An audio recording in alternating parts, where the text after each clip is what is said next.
Bonjour et bienvenue sur la chaîne de la boutique en ligne Loupation.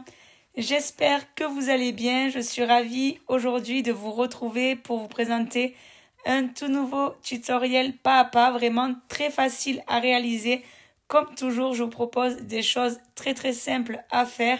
J'ai vraiment pris plaisir à faire ce sac, notamment parce que ça fait un petit moment que j'avais pas posté sur la chaîne YouTube. Malheureusement, c'est par manque de temps. Du coup, j'ai vraiment pris le temps de vous faire une vidéo vraiment simple à faire et surtout avec les fêtes de Noël qui arrivent, un cadeau vraiment qui est susceptible de plaire à un de vos proches.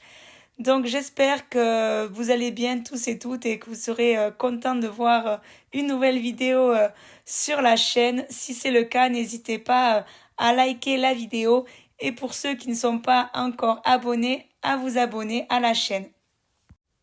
Pour celles et ceux qui ne nous ont pas encore rejoints sur le groupe Facebook Loupation Crochet Tricot, je vous invite à venir nous rejoindre et partager vos créations avec les autres membres de la communauté.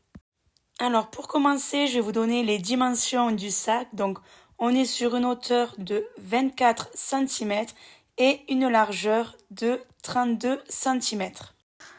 Alors pour réaliser le sac, j'ai utilisé un kit. Alors vous avez le petit ensemble avec les anses, les 4 petites pattes du coup et le dessous de sac qui sont vendus ensemble sur le site.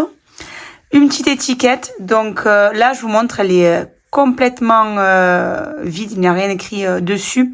C'était pour vous rappeler qu'on faisait des petites étiquettes personnalisées, donc on les vend à partir de 12 quantités. Après vous en avez déjà sur le site écrites, déjà fait main ou handmade, ce qu'on propose déjà. Et si vous voulez mettre par exemple votre logo ou un prénom ou le nom de créatrice ou de créateur, vous pouvez aussi acheter des étiquettes personnalisées et on vous fera vos petites étiquettes.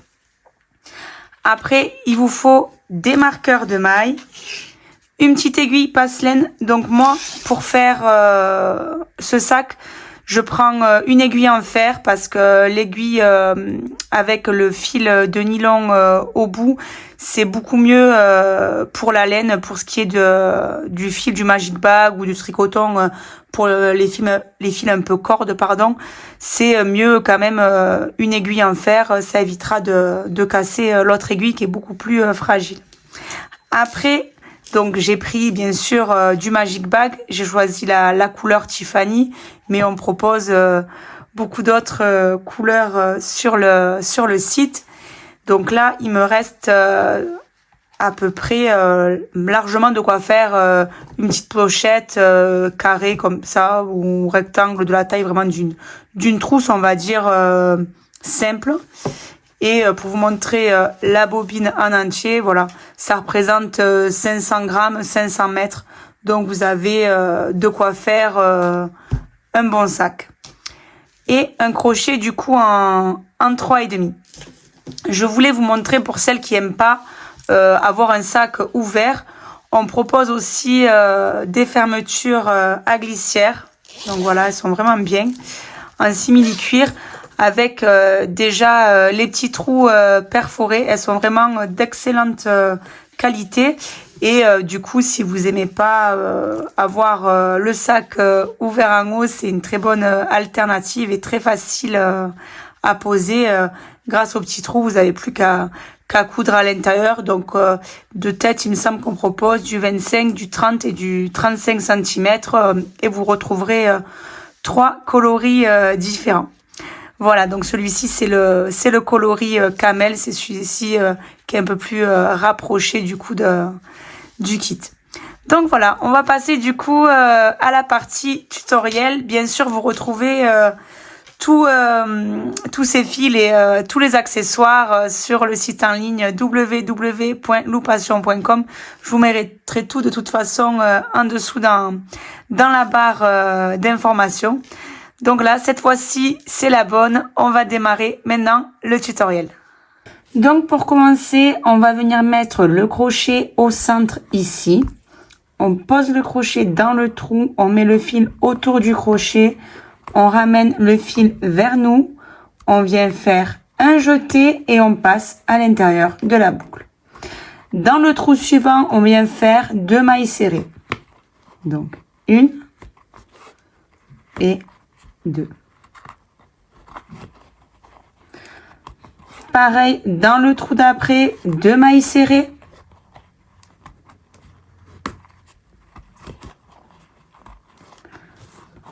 Deux mailles serrées.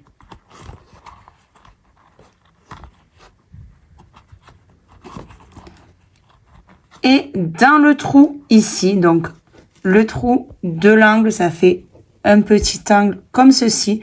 On va venir faire 3 mailles serrées. Donc, 1,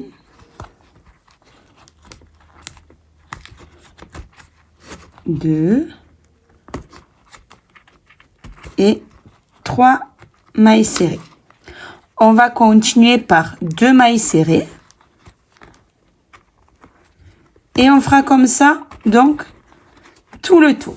On fera 2 mailles serrées dans chaque trou.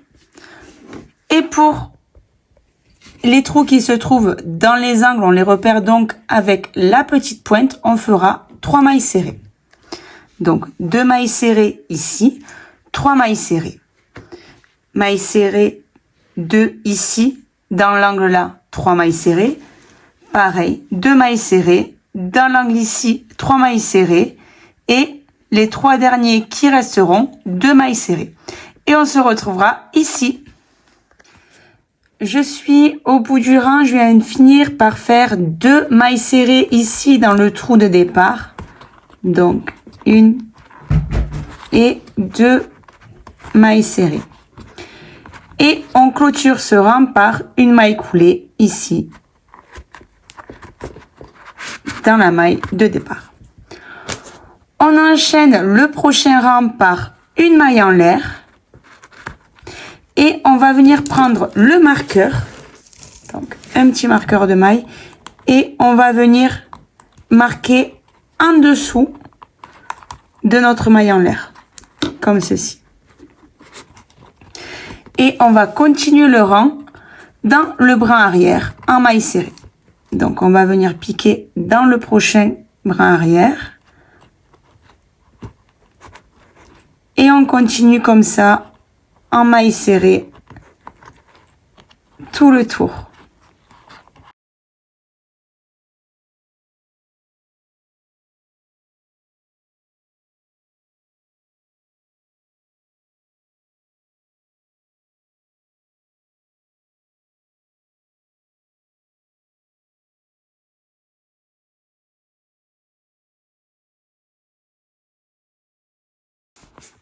On se retrouvera ici au bout. Alors, j'arrive à la dernière maille dans le brin arrière et je vais venir finir mon rang ici, là où on a mis notre petit marqueur. Et je finis par une maille coulée. Donc, on vient de faire notre fond de sac. On va venir retourner notre ouvrage de façon à ce que le côté coloré soit du côté du plan de travail. Et on va venir du coup travailler le sac. Alors, on commence ce rang par 2 mailles en l'air, donc 1 et 2. Et on va venir marquer la dernière maille avec notre marqueur, comme ceci. On va commencer 3 rangs de série de demi-bride. Donc là, on est sur du coup le premier rang. On vient faire un jeté et on vient piquer dans la maille. On ramène le fil, un jeté et on passe au travers des 3 mailles. Donc on vient faire déjà notre premier tour de demi-bride. Dans chaque maille, vous venez faire des demi-brides. Et on se retrouvera au bout du rang.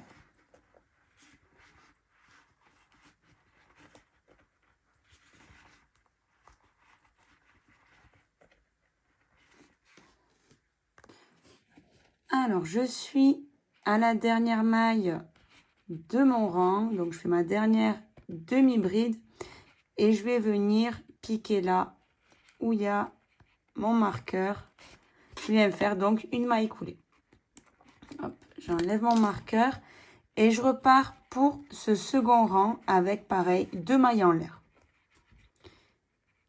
Hop, je viens marquer la dernière maille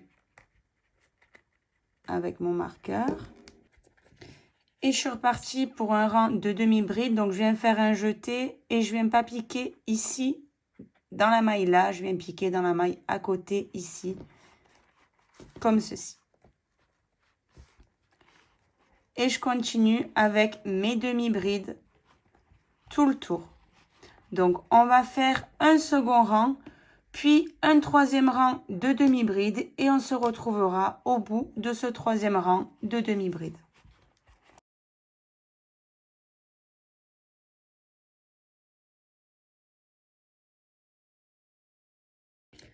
J'arrive à la dernière bride de mon troisième rang. Je viens faire cette dernière bride et je vais finir mon rang par une maille coulée.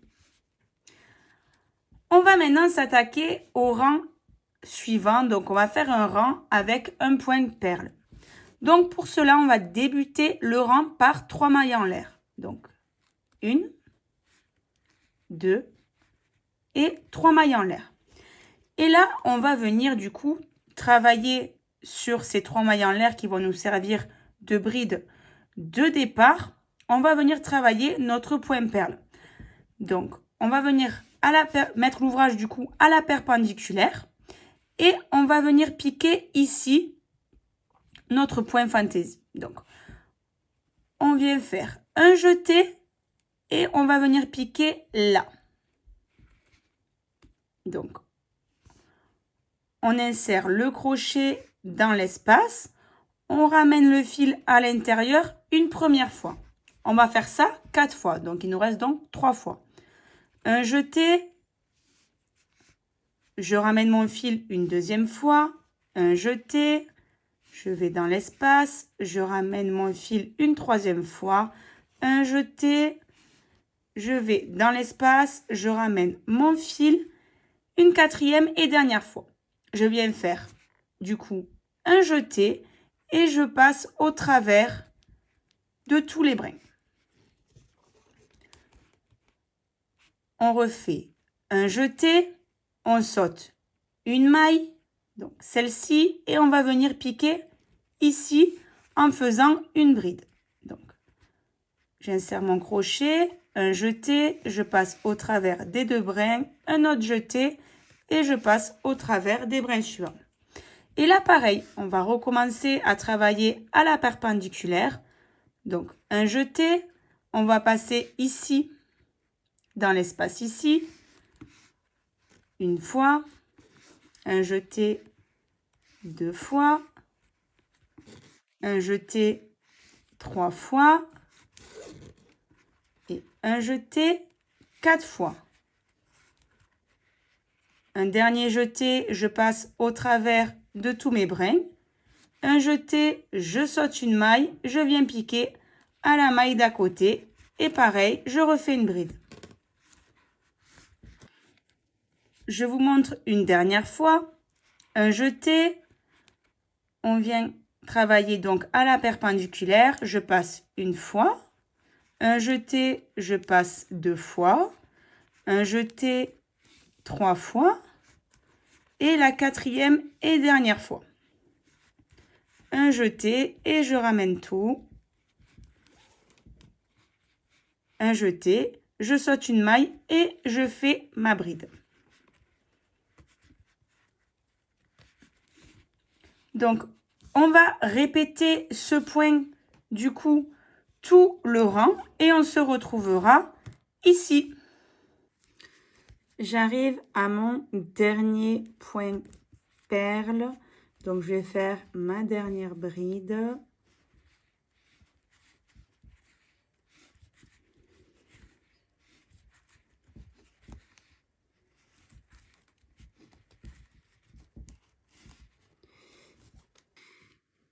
Et je vais venir fermer mon rang dans pas la première, la deuxième maille de notre maille chaînette de départ par une demi-bride. On va venir marquer notre demi-bride. Et du coup, on enchaîne par un rang de demi-bride. Donc, on vient faire des demi-brides dans toutes les mailles.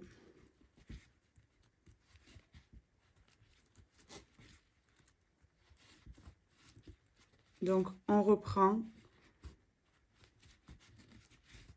notre session de demi-bride comme on a fait au début. Et on se retrouve au bout. Alors, je suis au bout du rang. Je viens du coup enlever mon marqueur et je vais finir du coup par une maille coulée. Du coup, l'enchaînement, ça va être comme on a fait au début. Donc, du coup, 3 rangs de demi-bride, comme on a fait au départ, et un rang de point perle. Donc, moi, c'est l'enchaînement que j'ai choisi de faire. Maintenant, si vous voulez faire le rang de demi-bride et réenchaîner par un point perle, vous pouvez aussi. Moi, du coup, j'ai décidé de faire cet enchaînement-là. Donc là, j'ai déjà fait mon premier rang de demi-bride. Je vais faire les 2 suivants et je vais enchaîner mon point perle et je vais continuer jusqu'à la longueur souhaitée. Donc voilà, je reprends mes rangs de demi-bride par 3 mailles en l'air et je viens continuer ma série de demi-bride comme j'ai fait au début. Voilà, donc on se retrouve une fois la longueur souhaitée obtenue. Alors j'arrive au bout, je finis mon dernier rang par une maille coulée, je fais un jeté, je passe au travers de la maille, je tire et je viens couper mon fil. Je resserre bien.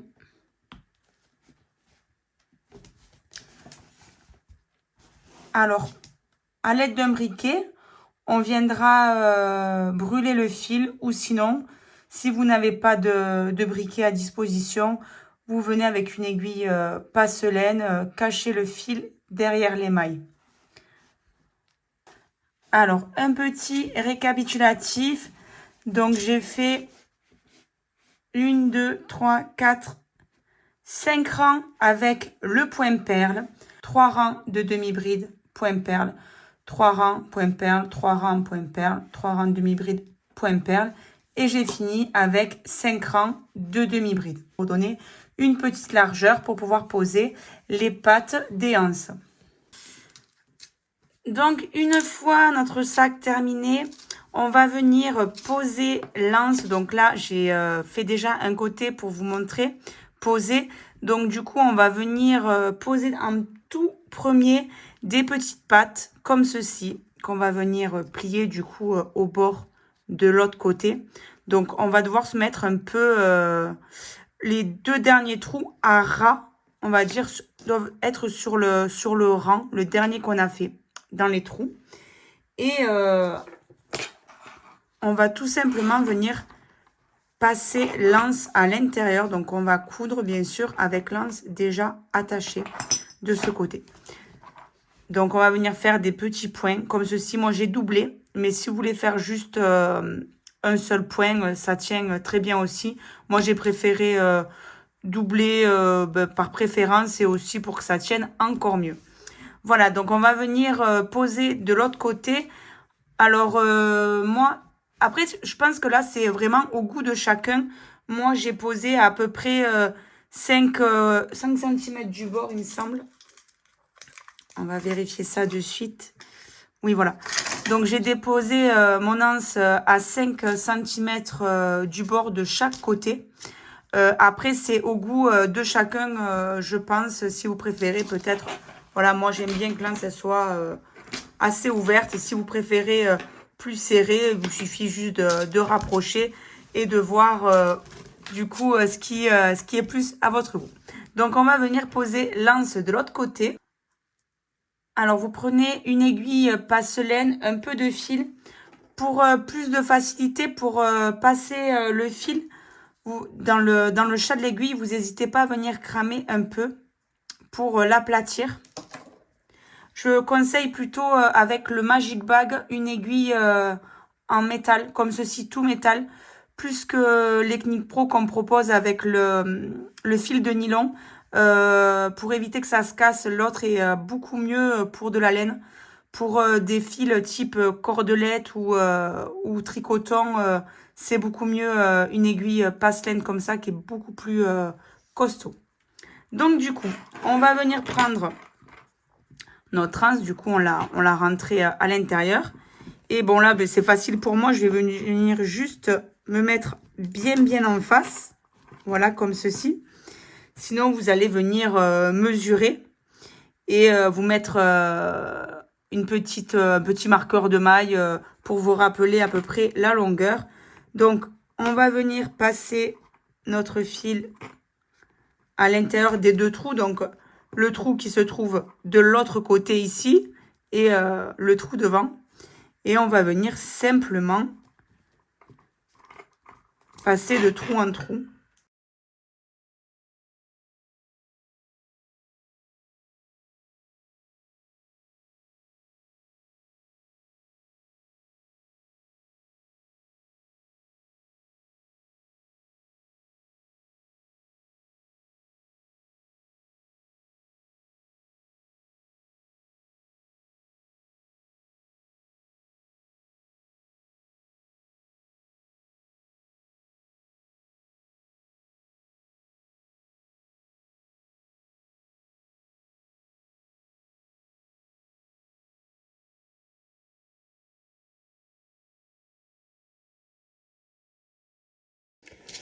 Donc voilà, notre cercle est maintenant terminé. J'espère que cette petite vidéo vous aura plu, que vous réussirez à faire ce sac. Vraiment rien de compliqué, il est très simple à faire. Après, vous pouvez vous amuser si vous voulez à modifier la variante de points, à changer les poignets, à modifier les couleurs, bien évidemment. C'est au goût de chacun.